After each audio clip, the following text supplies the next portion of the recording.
nice.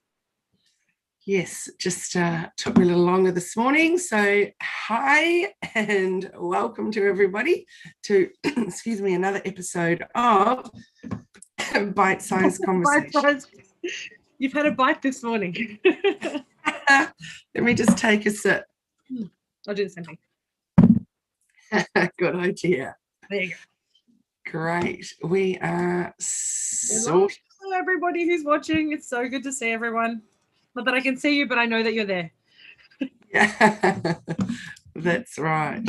So, Jenny, how exciting about today with our topic of money. I've been really looking forward to this. And, you know, I know that we both have lots of ideas around the topic. And I love the way that you approach it with your clients. So let's get stuck straight in to this wonderful topic of money. Money is such a funny thing. It's one of those things that people are either like really private about and don't like sharing, and it's all very kind of taboo. And there are others who just like, yeah, tell me, you ask the question, I'll share what I want.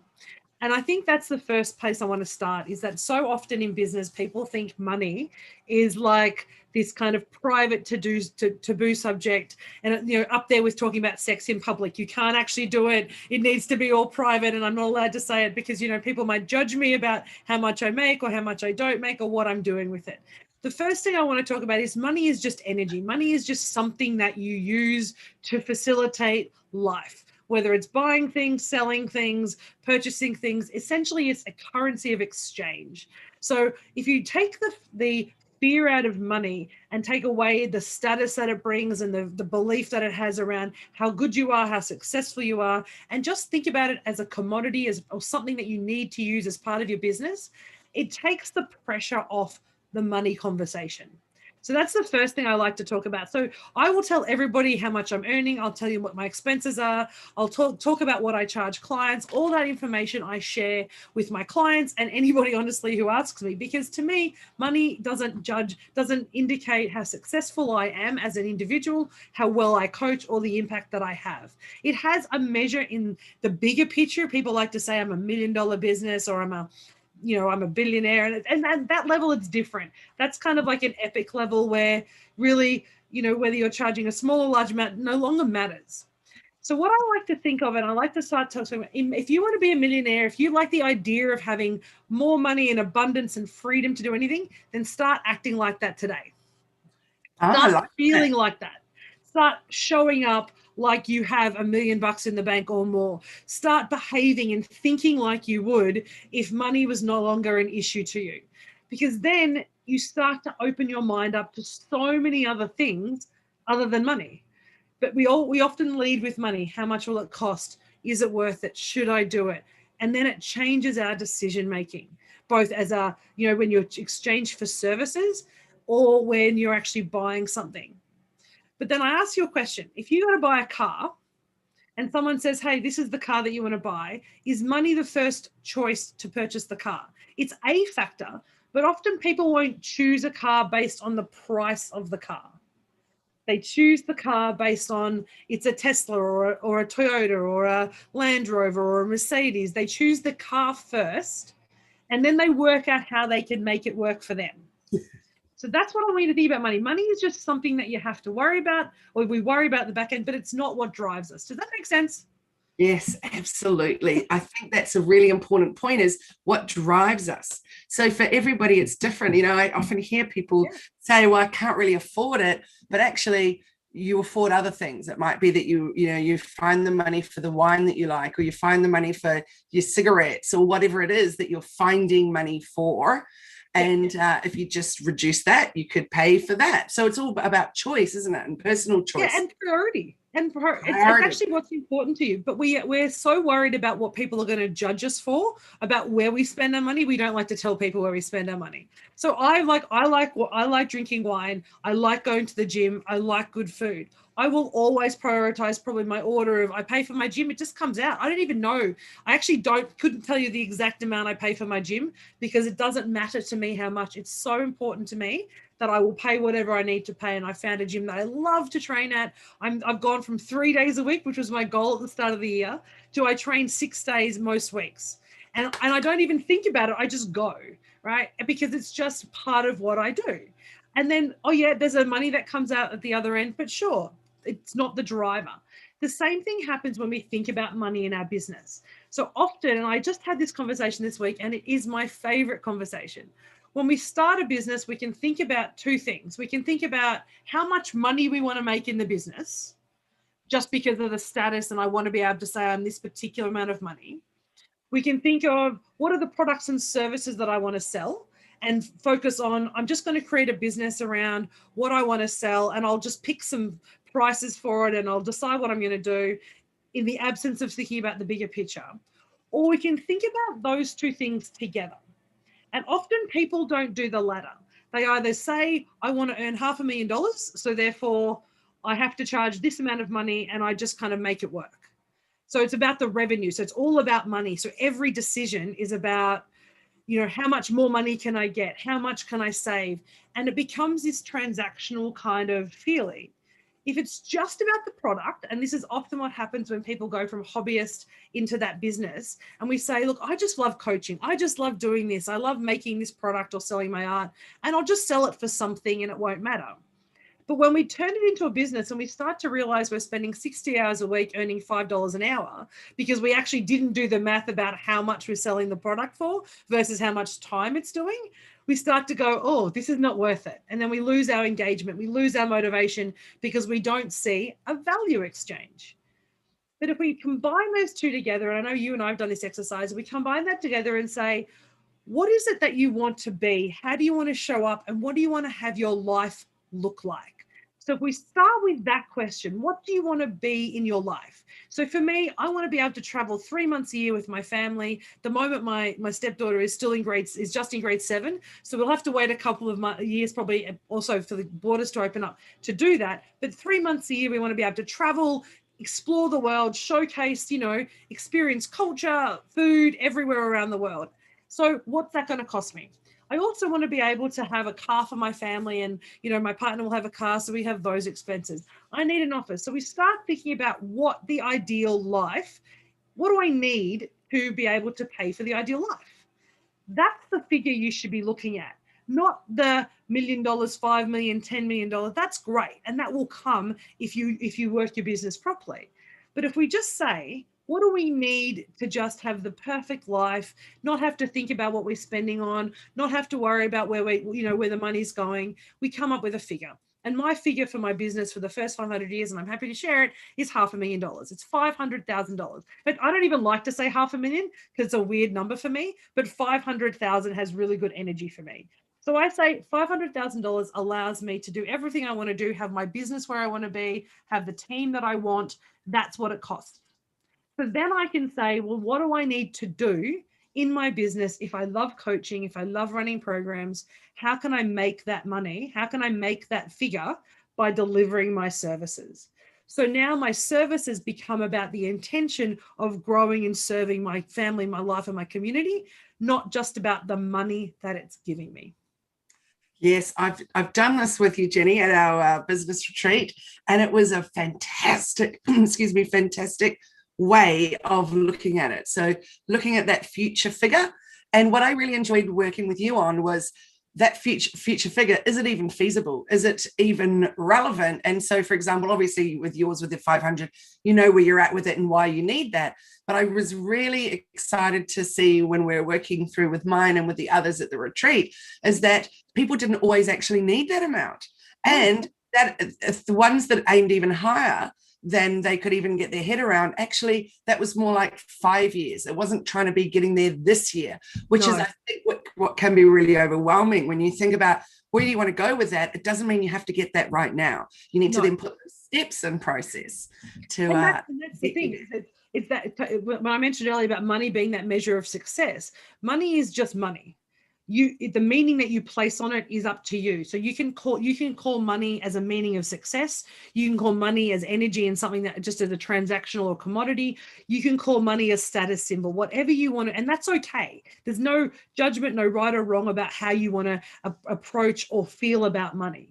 But what we do want to try and get is to release any negative or shame around your decision about how you view it. And there's so much shame often placed around that figure. Maybe it's just that Australian tall poppy syndrome that we like to have, to say, well, oh, if you're earning that much, well, you must be charging too much, or what are you doing? Are you underpaying your staff? Or there's always got to be a reason why your profit is so high, as opposed to just saying, that is awesome for you. I love that for you, that you're able to do that. That works for you. That works for your clients. That works for your team. Congratulations. How often do we see that? We don't.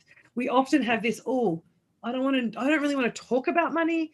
And often you and I've talked about this on other occasions in other groups around when we're selling, the same thing happens. We're so worried about people judging us for what we want to charge for our services. It's that kind of like, well, it's going to be this much. And it's kind of like, I'll tell you, but can I pass you that piece of paper that you look at and just decide whether that's right for you or not?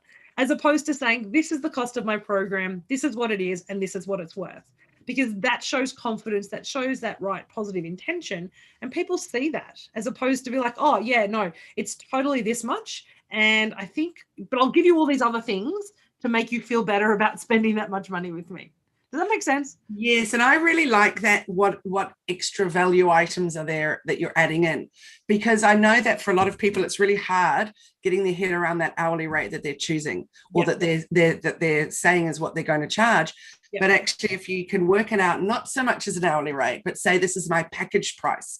So of course, part of that, you will have worked out what is your hourly rate, but then there'll be some extra special things that will come along with it. So it'll be resources, or whatever it is. It'll be amazing customer service follow-up. It might be a warranty style of a situation. Whatever there is that you're doing, whether you're product-based or service-based, knowing what those extra value add-ons are will help, I believe, a lot of people in how they're actually pricing that out.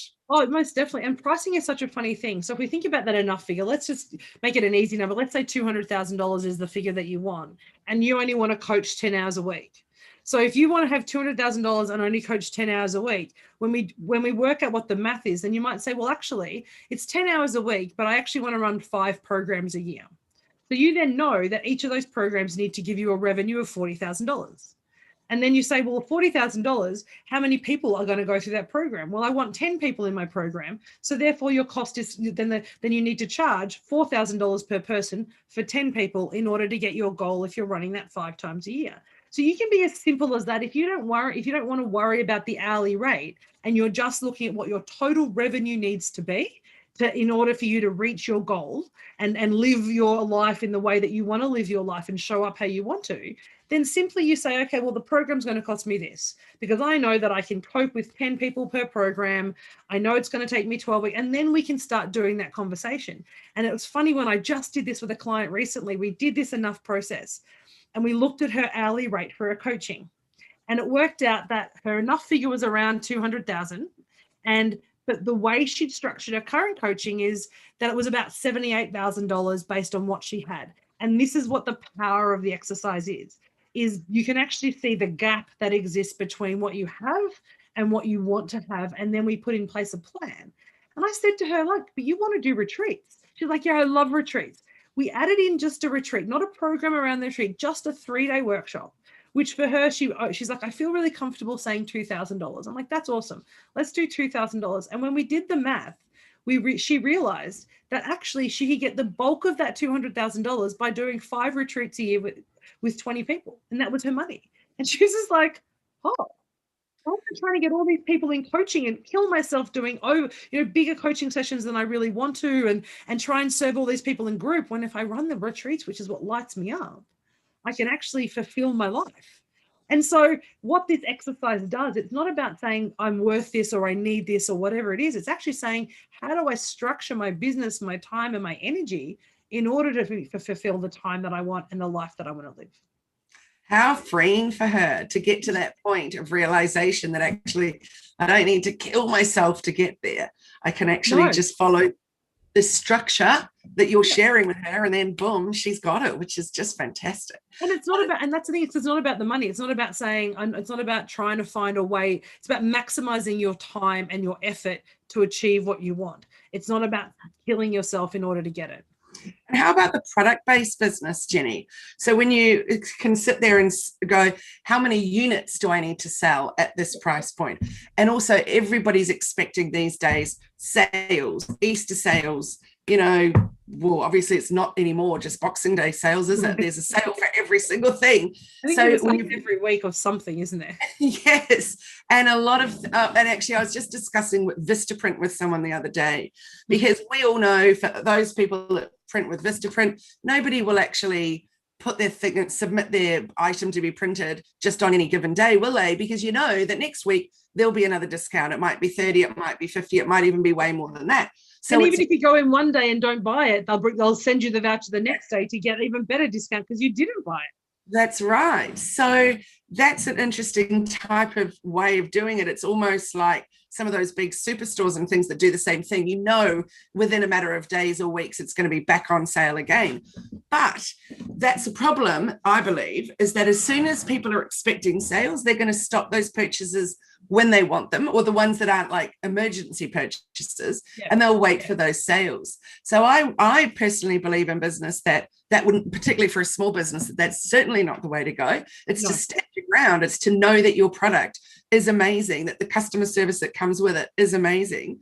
And then from time to time, there might be a really important reason that you want to do a sale, but it will be for a finite period. It won't just be ongoing. And what happened with Vistaprint, one of my clients was saying, is that they're no longer doing those super specials in that same way anymore. So that now people are kind of having a bit of a freak out is, where's all my newsletters with all those massive discounts?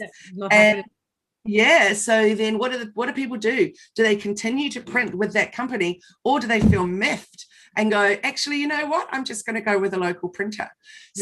Because, you know, if I'm not going to get a discount with the one I was with that I'm used to getting, then I'll just go anywhere. So do you lose that kind of customer loyalty, or do you actually communicate with them and say, you know, we're restructuring, or, you know, or maybe you need to market in a different way and say, actually, we're across the board a lower price. So, you know, continue to come to us. So it's really interesting, isn't it? The way it's such a great question about product-based business, though. And I guess when the product-based businesses that I work with and you work with are the kind of, I guess, small to medium product-based businesses. So even if they're doing big volume, it's the feeling of a community store. Yes. So I think there's a difference and the world is changing, particularly at the moment with very much a focus. You know, the grow local campaign has been going for like decades, but all of a sudden with COVID, people are now actually leaning into their community store, leaning into the local provider and the local supplier just so they get better quality, better service for all those things. And they're happy to pay a premium for that. So I guess my discussion around product-based businesses, and I just did this with a client.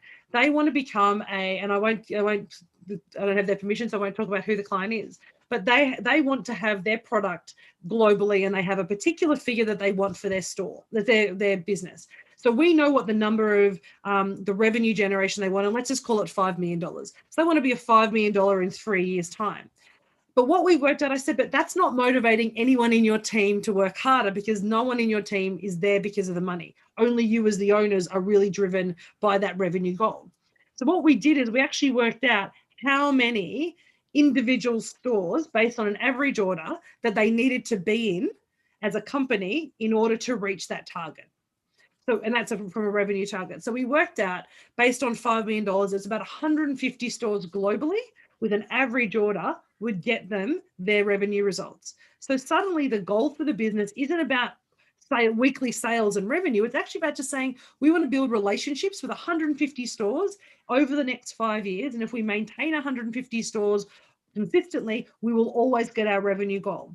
And if we build our customer service, build our engagement, and increase our stock range, then that revenue will creep up because the loyalty is there, and they'll just be the average order price will increase a little bit, or the stock range will change. So by knowing what the figure is and then knowing what your product is, we say, well, what is a metric, what is a target that allows you to structure the way that you operate? So for them, their focus is now on store and customer engagement rather than unit sales, because they know what that leads to the other. So by having that enough figure, by talking about the money at one angle, we can then say, well, what does that mean for us from a day-to-day operations perspective? How many units do I want to sell? And then you can include, so, okay, we know that 20% of our time we're on sale.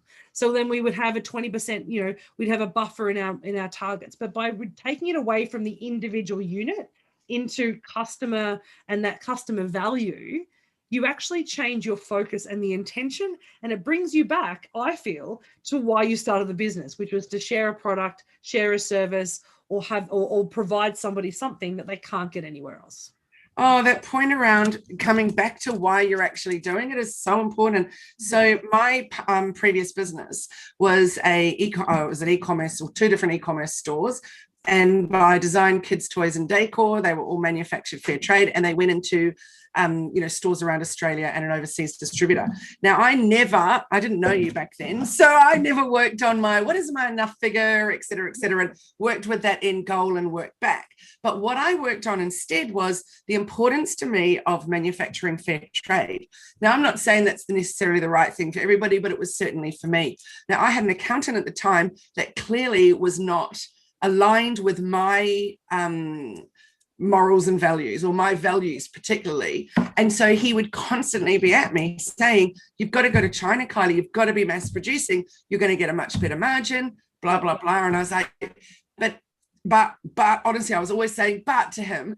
And what I should have known then was actually I need to align myself with a team around me that actually really get why I'm doing, what is the purpose of my business. And what I really needed to reiterate to him constantly was, those over 500 stockists that I have now, at most I might keep 100 of them if I move to a different style of manufacturing anyway. Yeah. So yes, I might get better margin and all that, but then I'd be literally feel like I'm starting again, because those stores wouldn't align then with the products that I was manufacturing. So I think it's so important, always coming back to, so obviously looking at your enough figure, looking at where you're headed, what you want to do, what your goals are, but then coming back to what makes it okay for me, what drives me to do what I do. And I know that I couldn't sleep well at night if my products that I was designing were being manufactured in a way that I didn't feel was ethical. And I had this conversation this morning, actually just beforehand and this week with a colleague of mine about that kind of idea of scaling, about how you generate your revenue. So as coaches, you do all your work online, and all your work is most of it's live online. In fact, all of it I think is live online at the moment. And I've had so many phone calls from particular coaching organizations and particular groups saying, oh, Jenni, if we put you on an online program, we scale your product, you will actually be able to get your revenue. You'll have your days where you won't have to talk to anybody and you can live free and do your life. We'll just move your product online. And 3 years ago, I started to write that program. And then halfway through it, I went, this is horrible to me. The idea of people connecting with my work without me actually having any interaction was, I just couldn't do it because it's not authentic to me. I want the conversation. I want to see the reaction. I want to find that little pain point and help them through it, because that's what, to me, what coaching and guiding and mentoring is about. It's not just about information sharing. But we know that we could scale our product and scale our services if we created an online downloadable product. And even if we do that, there still has to be a high touch, or there has to be a touch connection to it, at least for me. So knowing that means that we can then structure what we're doing and how we serve to suit that. Whereas I've got a colleague of mine who loves coaching, but really gets a bit stressed by the whole organizing client meetings and everything else. And it's just like, if you just put me in the room and let me do it, and then other people do everything else, that would be awesome. But that's not reality, is it? So she's creating an online program because her goal is legacy. Her goal is actually legacy and scale on a global scale. So for her, it's important that she creates an online program that actually then allows people to access when they're ready to access it. And then if they want time with her, they'll do that through a different program. So again, back to that point, what do you want to do? Why do you want to serve? And how do you want to do that? And how is that connected with your long-term goals as a business, as a family, as a human on this planet? Jenni, that's so good. And then I want to also touch on money mindset. Yeah. So how we think about money and what we feel we deserve. Because I think even before we can look at what would we like, that can for some people be incredibly impossible, like to even think about that, because do I even deserve to earn more money? What am I doing that's better that actually warrants that, for example? So in my scenario, you know, for many, many years now, more than 13 years since my husband had his accident, we've had carers in our home. So I'm consciously aware every day what an important job that they do every moment that they're in our home and looking after my husband. So you look at a nurse, for example, compared to a carer and the difference in pay that they're getting.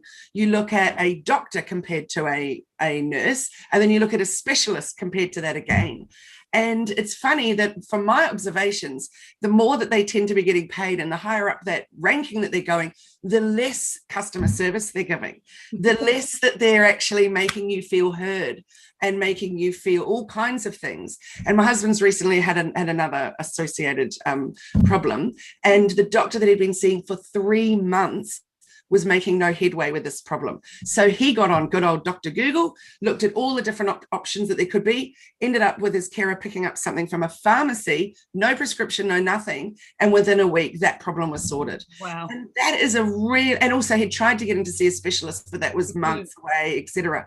So it's really fascinating. And also to me, the fact that that doctor knew this was a big problem, but was never actually following up. He would have to book another appointment and all that. It's like, it's so interesting, isn't it? The way we're charging, the way that we feel, you know, that yes, because we've got this experience means we can charge this amount, but what are people getting for that? What are we getting for the money that we're putting out there? So you and I did a course some time back that really triggered me in a negative way, because one of the big questions was, what did your parents earn? Because what your parents earned will determine how you feel about money. And I said, I've got no idea what my parents earned, because it was never something that was discussed. And I don't think that that's my issue around what I could be earning. For me, it's completely irrelevant, you know, completely irrelevant. My father's business was a film production business. He had amazing years and terrible years. And, you know, it was just what I learned from him was about working hard and then enjoying the money that he earned with his family, etc. My mum was a dance teacher, so that in itself will never be a huge income, but yeah, that was her passion. And she loved every day that she worked and taught people to love dance in the way that she loved it. So I could not work out how I would equate what they earned to what my potential was. And I remember you and I having many discussions around this, because there were a lot of people being triggered by that. Definitely. So where do you sit with that now, Jenny? And it's a great question.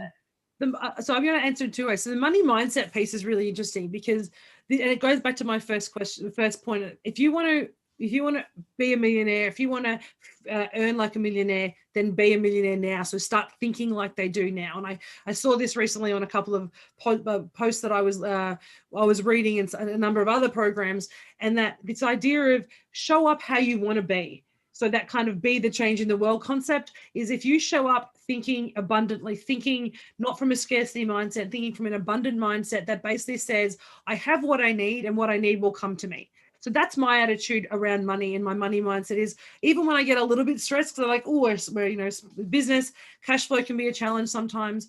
And I've sat there and gone, you know what, I'm just going to let it go, whatever anxiety I have, because what I need will come when it needs to come. And in fact, in the last month, that has come in spades. And I've had this kind of complete freedom in, you know, stuff will happen when it happens. So the first thing I would say about mindset is to actually let go our belief that in some respect of, you know, our connection to the past or the present or any of that piece, and just think about what we want. Abundance, open-minded, what we need will come to us when we need it.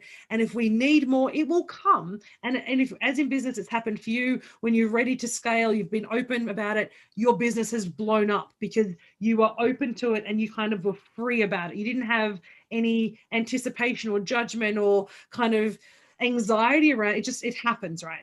The idea about the parents thing is such a fascinating example, and I think it's an old school way of thinking. And to some extent, I think asking the question is actually designed to trigger. And maybe it's the difference in the way that you and I coach to others coach, is that it's deliberately designed to make a trigger in somebody's brain so that they either think positive or negative. From a negative perspective, as it triggered for you, then it takes you down a rabbit hole of, well, then, as from a coaching perspective of where you must be in your mindset around money, you must have a limited view, and that view, where in actual fact, you can be earning well more than your parents earn and have this incredible open mindset, but still have a scarcity kind of response to it about holding on to it. So I think it's a deliberate question designed to trigger, because the purpose of it is to identify which lane to take you. If somebody comes out as a scarcity mindset, then it's an opportunity to teach them abundance and to teach them openness and to change that mindset. If they come out with an abundant mindset of saying that they have, they earn more and they've let that go, then it's an opportunity to show them how to build and scale. So I'm with you. I find the question limited in its scope, but the intention and the purpose is deliberate to trigger. And it's such a good point about the trigger, because I was clearly triggered, but not in any of those ways, more in like, I just don't see the relevance for me. But it actually really did work for some people. There were tears, there was all of that. And then they talked about, my parents only earned this and I always felt bad about that. And now here I am breaking free. And I definitely saw that as a positive for them. So clearly those strategies worked for some, just not for others. And I think that's the point with everything around the topic of money. Being comfortable to talk about it isn't necessarily a right or wrong. It's just, where does it sit with you? And also for a lot of people, it's about, or for example, for me, if I'm charging a whole lot of money for something and then I'm plastering all over social media that I've just bought this and I'm doing that and I wouldn't feel particularly comfortable with that. But on the other hand, if I show, for example, I run a not-for-profit, so I'm putting extra into that and extra time into making that better and bigger and helping more people, that then feels like that resonates with my core values. And that comes back to the mindset around money. So for you, money is, and I would suggest and we've known each other for a while now, is money for you is a tool to help to create impact in others. So the money is not a status symbol for you. It's something that you have, but it's actually designed to create impact. So what you do with your money, how you spend your money, is important to you because you want to make sure there's a legacy and impact in how it's spent in the world, how it goes out in the world. So your choice of, where you buy your vegetables from and where you buy your bread from and how you engage in the community is reference to your importance of community and sharing and impact in the world. And that's what makes the way you grow your business so beautiful, because it is to an extent organic and it's about community growth. So you would find that same view and mentality in a not-for-profit, and you run one, in a social enterprise style activity, which is about community growth, versus someone with a mindset which is about abundance and freedom, and they want to set their business up so they only work 10 minutes a day. That's awesome for them, and I love that for them. I would be bored if I only did 10 minutes a day. I literally wouldn't know what to do with the rest of my day. I love coaching. I love talking to people.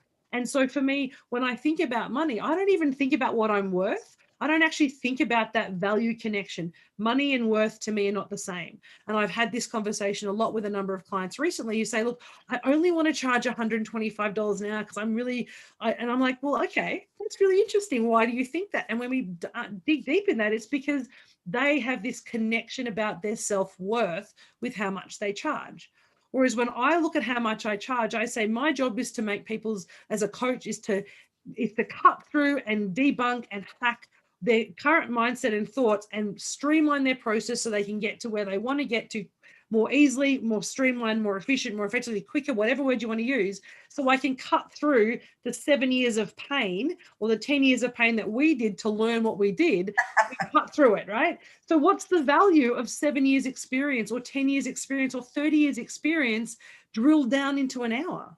So it's not about your worth. It's not about you as an individual. It's about the memory, the knowledge, the wisdom, the experience, and the IP that you're sharing. And if you actually thought about what the value of that is, it's going to be far greater than whatever hourly rate we currently charge.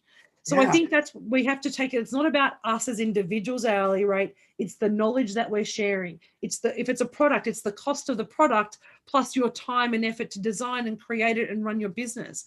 That's why we have product margin, that profit margins, and that's why we have that gap. It's not just, we're not just, selling it for the price that it cost us to make, because that doesn't account for all that IP.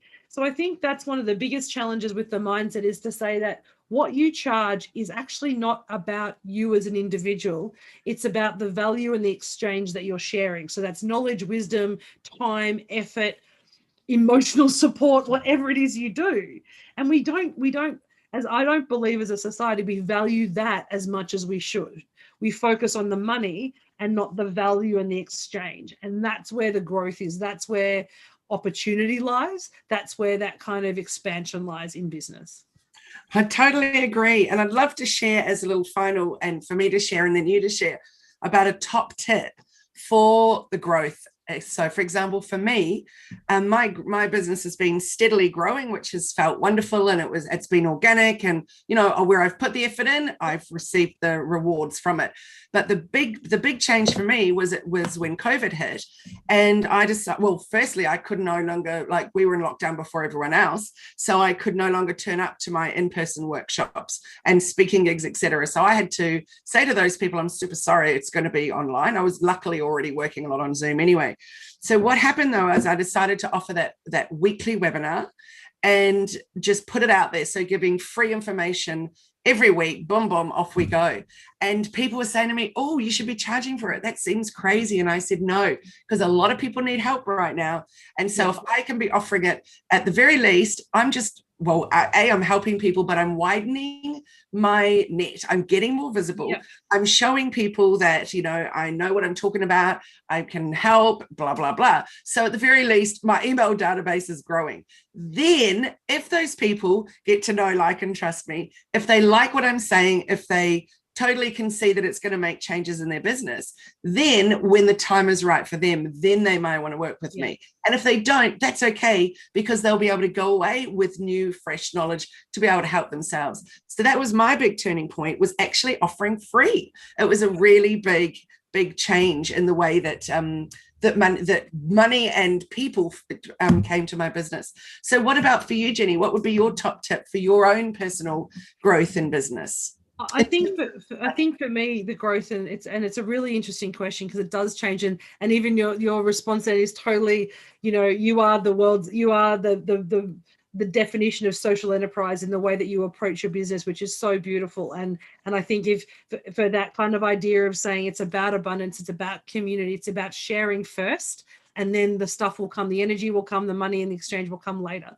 I think for me, in terms of my biggest change for my growth, is actually is that separation between not looking at what my hourly rate was going to be. So I very rarely charge an hourly rate for anything.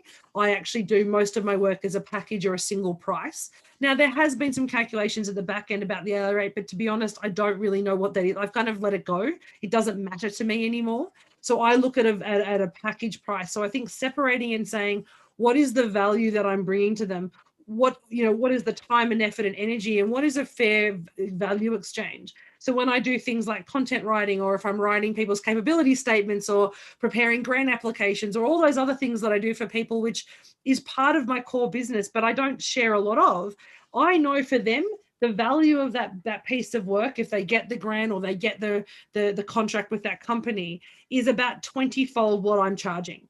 So what I do is I tend to look at it, or between 15 and 10 and 20-fold. So I tend to look at that as the ratio. What is the value of the work that you could get? What does it mean to you? And that's what I charge. So I look at this value exchange piece, and by doing that and letting go of it's going to take me 5 hours, and 5 hours at this amount of money, but then I've got to do a little bit here, all that effort and energy into creating this kind of model actually just exhausts me. And it also then starts making me think, well, I don't want to do any more for you, because I'm only charging you an hourly rate. Whereas when I've let it go and said, this is the value of the work that you're doing with me, or that I'm doing for you, that's what the value is.